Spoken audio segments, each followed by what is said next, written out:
The rain in the Philippines during the monsoon of late 1944 was not merely weather, it was a state of being.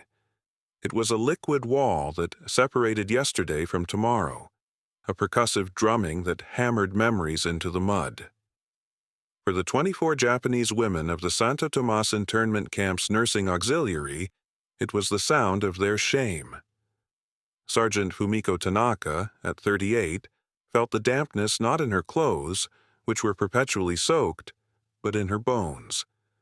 She knelt by the barracks, her fingers, stained with dirt and grime, pulling at the stubborn weeds that threatened their small, pathetic vegetable patch. Each weed was a small victory, a moment of order in a universe of chaos.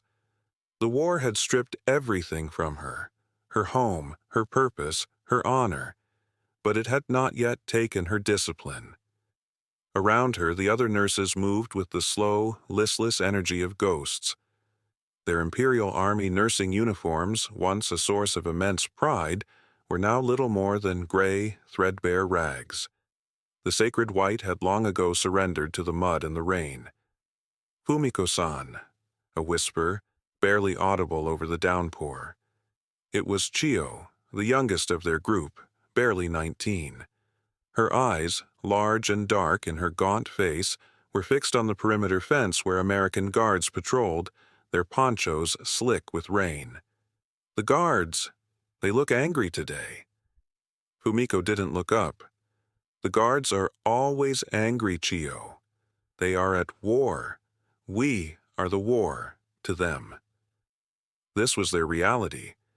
Captured 8 months ago when their field hospital on Leyte was overrun, they were a strange anomaly for the American forces. Not soldiers, but not civilians. Women in uniform. A problem to be managed. Here, in this muddy corner of a sprawling camp, they were managed by a man who seemed to embody the war's ugliest spirit. Captain Elias Vance. Vance was a man hollowed out by combat.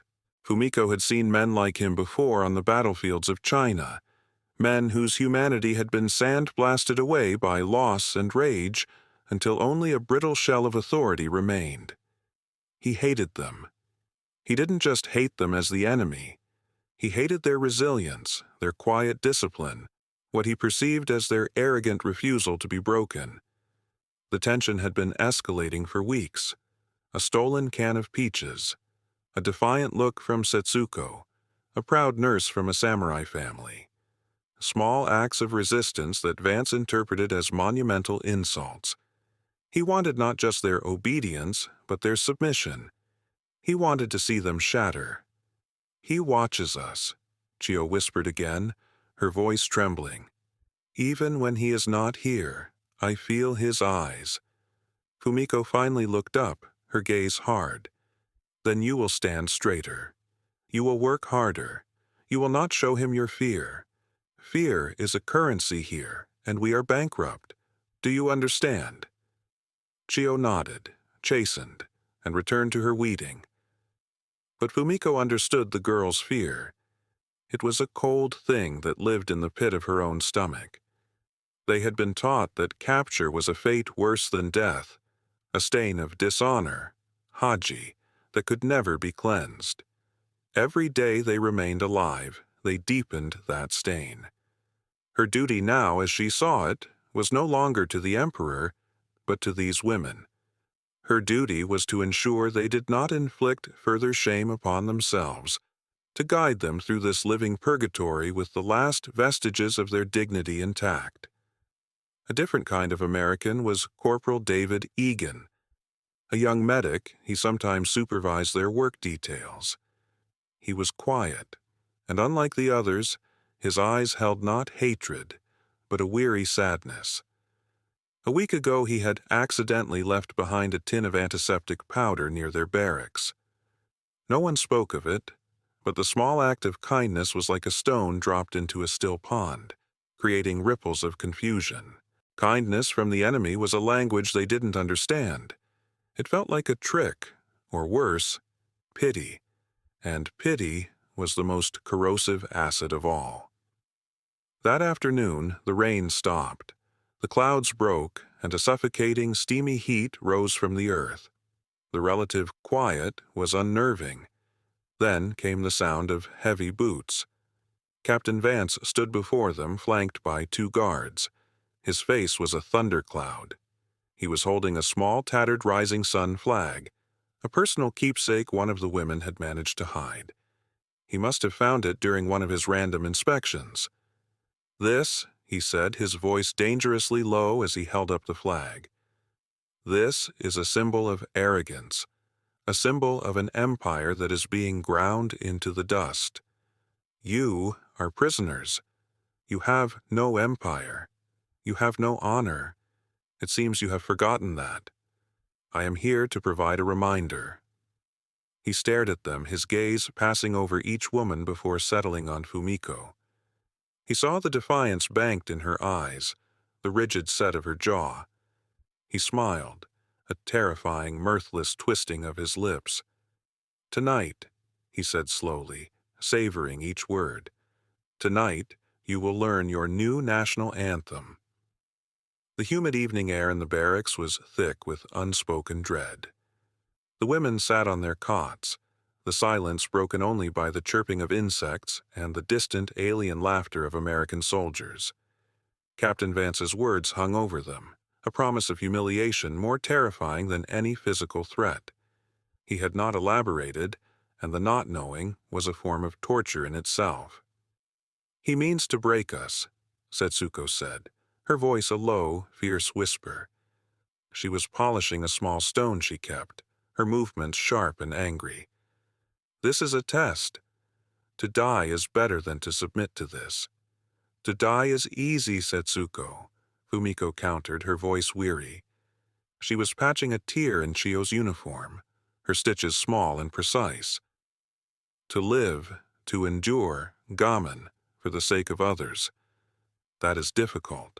We don't know what he intends." "We know," Setsuko shot back. "He intends to strip away the last thing we have."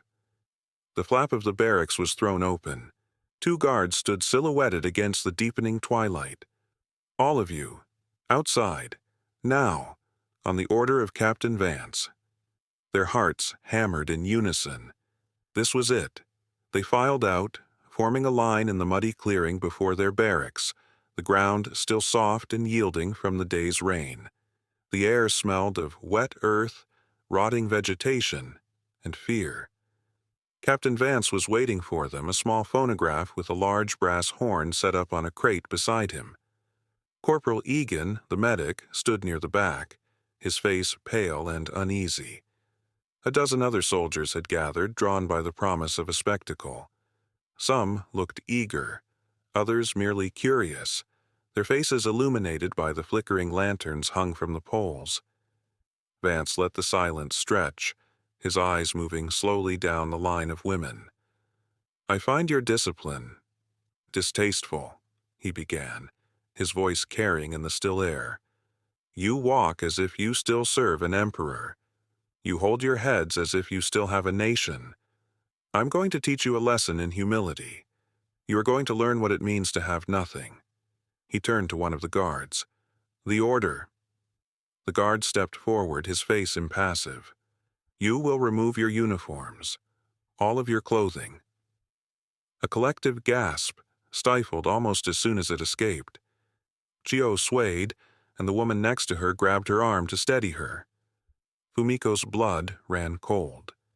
This was it, the ultimate degradation. To be stripped not only of their uniforms, the symbol of their service, but of their very humanity, exposing them to the scornful gaze of their captors. Setsuko took a half-step forward, her eyes blazing. "Never." Vance smiled. "Oh yes, you will. Or I will have my men do it for you, and I assure you, they will not be gentle. Then you will march from here to the main gate and back, and you will sing." He cranked the handle of the phonograph. A scratchy, tinny melody filled the air. It was a popular American patriotic song, a jaunty, optimistic tune that was a grotesque mockery of their situation. "You will sing our song. You will sing it loud enough for the whole camp to hear. You will learn your new allegiance." This was a psychological masterstroke, an act of cruelty so profound it was designed to obliterate their identity, to force them to participate in their own debasement, to strip them bare and make them praise their tormentor. Fumiko closed her eyes. She saw two paths. The path of defiance, championed by Setsuko, which would lead to violence, death, and an even greater, more brutal humiliation for the survivors. And the path of submission, a path of unimaginable shame, but one that might allow them to survive the night. She was their commander. The choice was hers. Her mind was a storm of conflicting duties. The duty to the emperor, which demanded death before dishonor, the duty to her ancestors, to her family name, and the duty to these terrified women who looked to her for guidance. In that terrible moment, her duty to the living won out. She opened her eyes and met Setsuko's furious gaze. "We will do it," she said, her voice a dead, hollow thing. "Fumiko-san, no," Setsuko pleaded. "That is an order, nurse," Fumiko said, using the formal title to create a wall between them. She turned to the line of women, her face an unreadable mask. Her voice was flat, devoid of all emotion. "Remove your clothes." For a moment, no one moved. Then, with shaking mechanical fingers, Fumiko began to unbutton her own tattered tunic. The sound of the buttons slipping through the worn fabric was deafening in the silence. One by one, hesitantly, the other women followed her lead. Their movements were stiff, robotic, as if they were watching themselves from a great distance. They folded their uniforms into neat piles at their feet, a final heartbreaking act of military discipline. They stood, exposed and trembling, in the flickering lantern light. The mud was cold beneath their bare feet. Fumiko did not look at the faces of the American soldiers. She looked at the top of the farthest palm tree, focusing on a single frond, making it her entire world. "March," Vance commanded, his voice thick with triumph. "And sing." There is a place the soul can go when the body is under siege. It is a quiet, gray, airless room, a fortress of numbness built to withstand the unbearable. As Fumiko took the first step, her bare foot sinking into the cold, grasping mud, she retreated into that room. The world outside became distant, muffled. The jaunty, tinny tune from the phonograph was a meaningless buzz. The scattered, nervous laughter of a few American guards was the sound of insects. The only reality was the rhythmic squelch of 24 pairs of feet in the mud, and the chill that had nothing to do with the night air. It was a cold that radiated from the inside out, the cold of absolute shame. She focused on the mechanics of the moment. Lift the left foot, place it forward, lift the right foot. Do not look down. Do not look at the faces of the men. Do not look at the trembling shoulders of Chiyo marching in front of her. Look only at the back of Chiyo's head. Count the steps. 1, 2, 3. "Sing!" Vance roared, his voice cracking the fragile shell of her dissociation. "I said, sing!" A voice, thin and wavering, began. It was Etsuko, the quiet nurse who prayed every night. She sang the American song, her accent thick, the words barely recognizable, her tone that of a funeral dirge. Another voice joined, then another. They were not singing. They were making sounds, desperate, broken noises forced from their throats. Fumiko opened her mouth, but no sound came out. Her throat was a knot of unshed tears and silent screams. She forced air past it, shaping a single, croaking note. The sound was alien, a betrayal. Her own voice joining in this chorus of degradation. From the private journal of Sergeant Fumiko Tanaka, recalled and written years later, "I have been on battlefields where the air was thick with the smell of blood and cordite. I have held the hands of boys as their lives slipped away. I have known fear, but the fear of death is a clean fear. This was different. This was not the fear of dying, but the terror of being erased. With each step, with each note we were forced to sing, a part of me was being methodically dismantled. The part that was a daughter, a Japanese, a woman. All that was left was a thing, an object of scorn, marching in the mud. I remember thinking, so this is what it is to have no soul. It was not emptiness. It was a suffocating fullness of pure shame, Haji. The 100 yards to the main gate felt like a journey across a continent. The ground was uneven, littered with sharp stones and twigs that bit into the soles of their feet. The lantern light cast long, dancing shadows that seemed to mock their nakedness. Fumiko could feel the eyes of the American soldiers on them. She had trained herself to be a commander, to be strong, to be a wall for her nurses. Now that wall was glass, and she was shattering from the inside. She could feel the collective humiliation of her women as a physical weight on her own shoulders. She felt Setsuko's burning rage, Chiyo's whimpering terror, Etsuko's desperate prayer. They were no longer individuals, but a single, multi-headed creature of shame. The laughter from the guards had mostly died out. The initial thrill of the spectacle was giving way to something else. The novelty was wearing off, replaced by a dawning, uncomfortable reality. This was not a victorious celebration. It was not the punishment of enemy soldiers. It was the systematic torment of a handful of unarmed, starving women. The air grew heavy, thick with a new kind of silence, a silence of complicity. They reached the gate, a dark maw of wood and barbed wire. A guard there turned away, unable to watch. "Turn around," Vance commanded, "back to the barracks, and I want to hear you." They turned, their movements clumsy, uncoordinated. They had to march back through the gauntlet of silent, watching men. This was somehow worse. The silence was more damning than the laughter. It was the silence of judgment. They began the long journey back, their horrible chorus rising again, weaker this time, frayed and torn.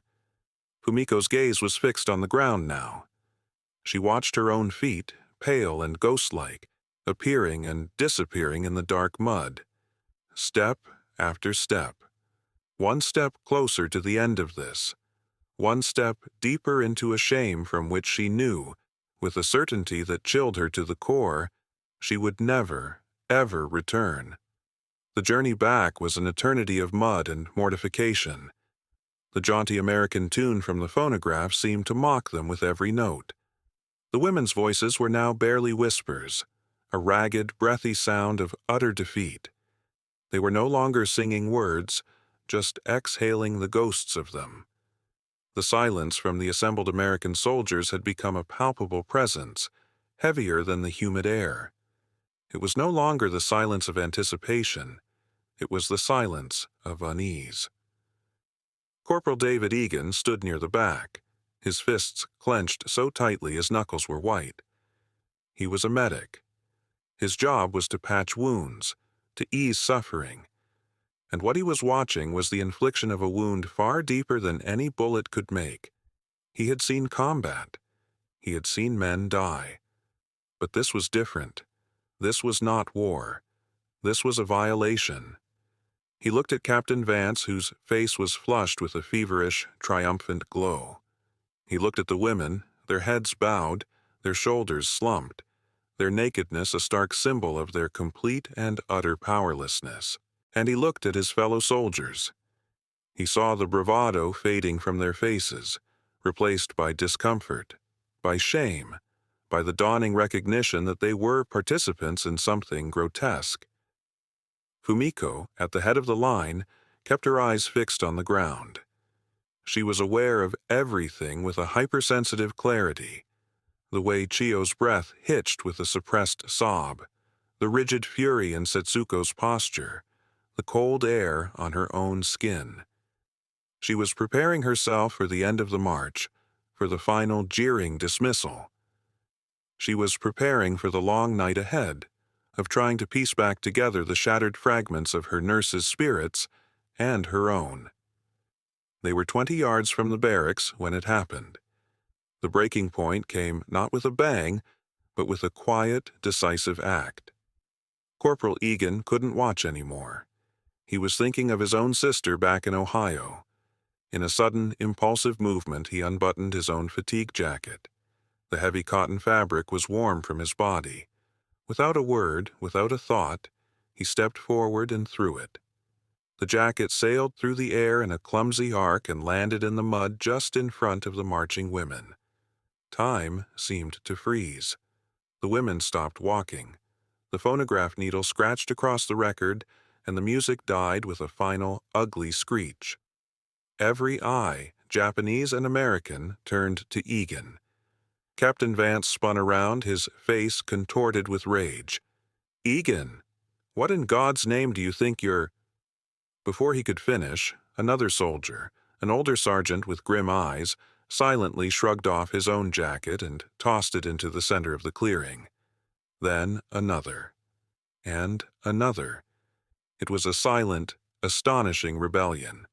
A cascade of olive-drab fabric, jackets, shirts, anything that could be spared, thrown not at the women, but for them. They landed in the mud, creating a small growing island of cloth. The soldiers didn't speak. Many of them wouldn't even look at the women.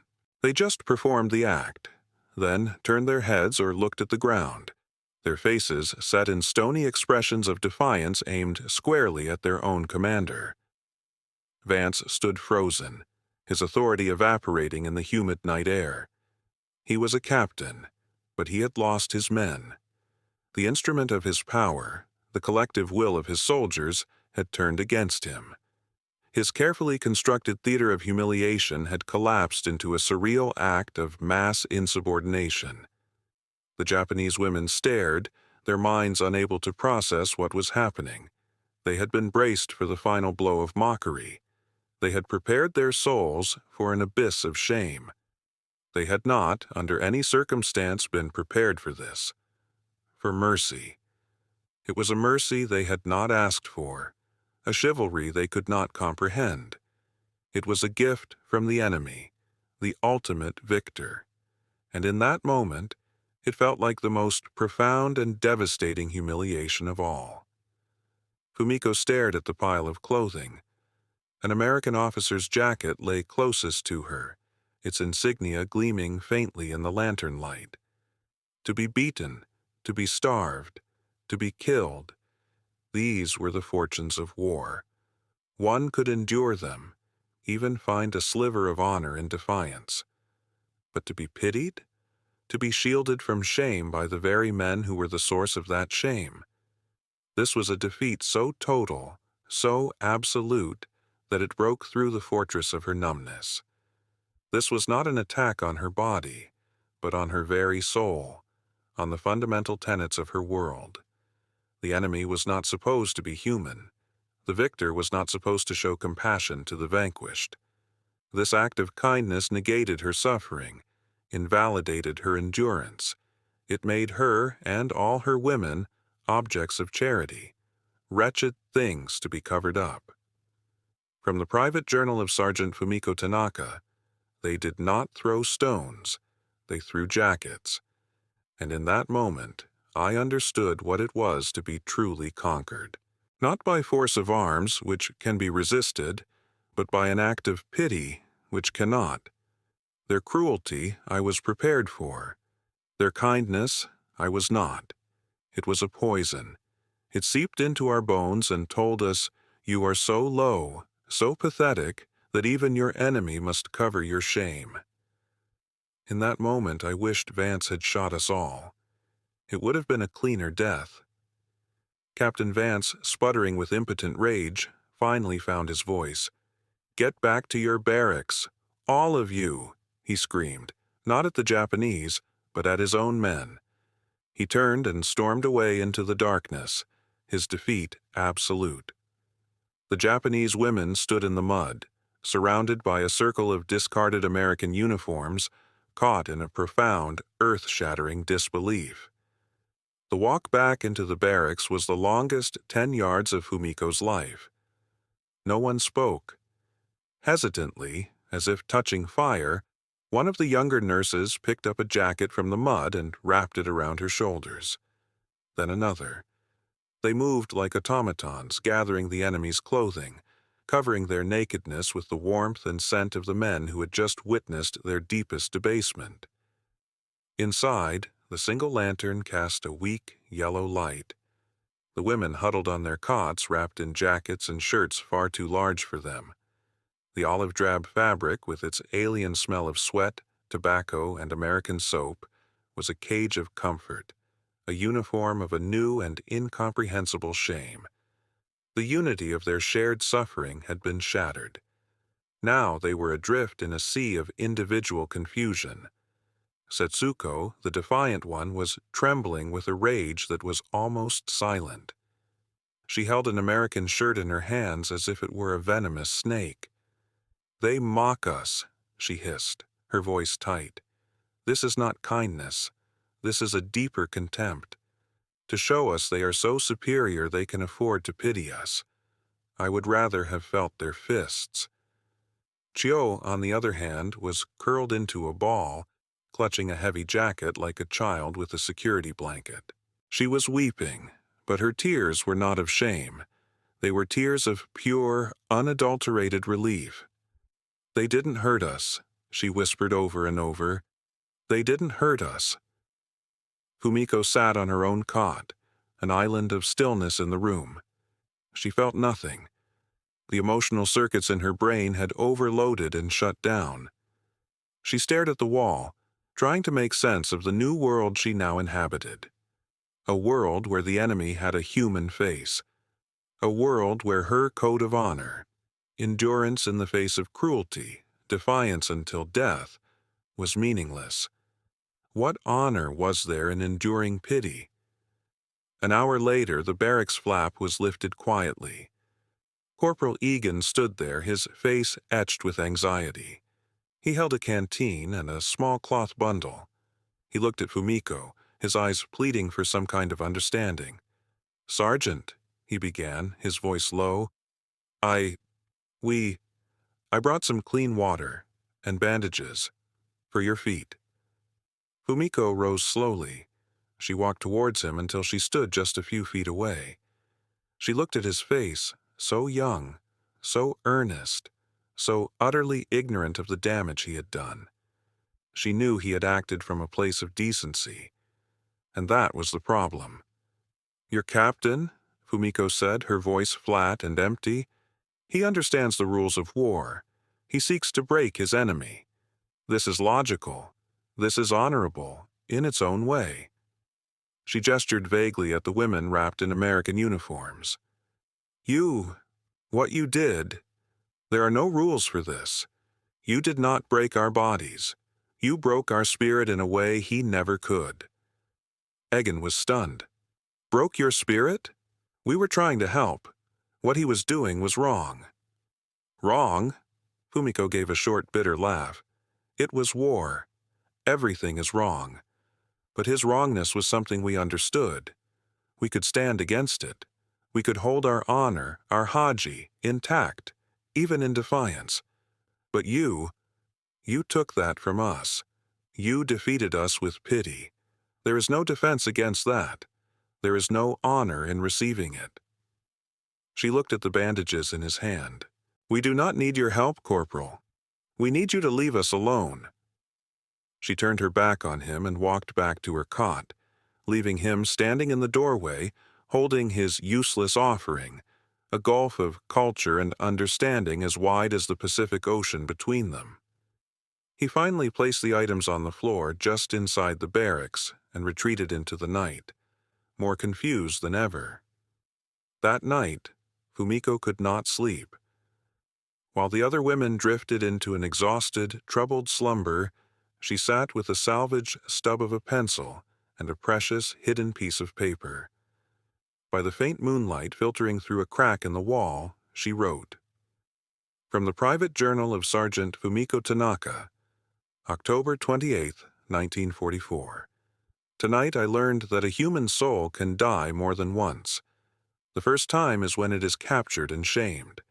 The second, more terrible death is when it is pitied by its conqueror. Vance wanted to make us animals. Instead, Egan made us children. I do not know which is worse. They have given us their clothes to cover our bodies, but they have stripped our souls bare. We are no longer soldiers of the Emperor. We are not even worthy prisoners of war.